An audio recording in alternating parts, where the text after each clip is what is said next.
வணக்கம். "ஆவாரை பூத்திருக்கு சாவாரை கண்டதுண்டோ" என்பது பழமொழி. வணக்கம். கிருஷ்ணகிரி மாவட்டத்திலிருந்து உங்கள் சிவகுரு.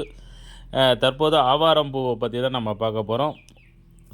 நீரிழிவு நோய்க்கு மிக சிறந்த மருந்துன்னு பார்த்தா நம்ம இயற்கை முறையில் ஆவாரம் தான் முதல் இடத்தை வகிக்குது. இதுக்கு நிறைய பலன் உண்டு. ஆவாரம்பூ சாப்பிட்றதுனால கண்டிப்பாக நம்ம சர்க்கரை நோய் கட்டுக்குள் உடனே கொண்டு வரதுன்னா ஆவாரம்பூவை தான் சொல்லலாம். ஆவாரம்பூவில் பார்க்கும்போது உடல் சூட்டை கண்டிப்பாக தணிக்குது. அதே நம்ம உடம்புல பார்த்திங்கன்னா சருமத்தில் ஏற்பட பிரச்சனைகள் பூரா அருமையான முறையில் குணமாகிறது ஆவாரம்பூ மட்டும்தான்.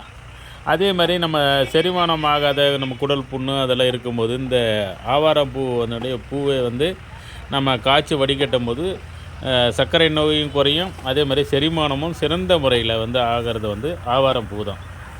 தற்போது பார்த்திங்கன்னா காய்ச்சல் இருக்கும்போதும் சாப்பிட்லாம். நரம்பு தளர்ச்சி இருக்கவங்களும் இந்த பூவை வடிகட்டி சாப்பிட்லாம்.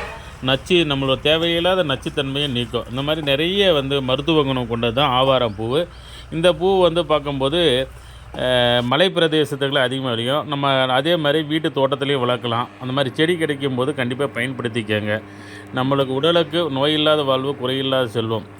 அதை தகுந்த மாதிரி தான் இந்த ஆவாரம்பூவை உங்களுக்காக பாருங்கள் இந்த பதிவை நான் போடுறேன். நீங்களே நிறைய பார்த்துருப்பீங்க. முன்னோர் காலத்தில் இந்த ஆவாரம் இந்த தலையை பருப்புகள்லாம் சாம்பாரெல்லாம் வைப்பாங்களாம்.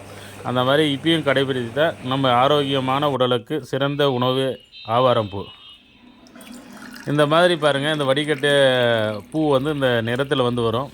கொஞ்சம் துகர்ப்பு தன்மை நல்லாவே அதிகமாக இருக்கும். நம்ம கட்டுக்குள் கொண்டு வரதுனாவே ஏதான ஒரு துகர்ப்பு தன்மை தான். மீண்டும் அடுத்த ஒரு நல்ல பதில். நன்றி, வணக்கம். உங்கள் சிவகுரு.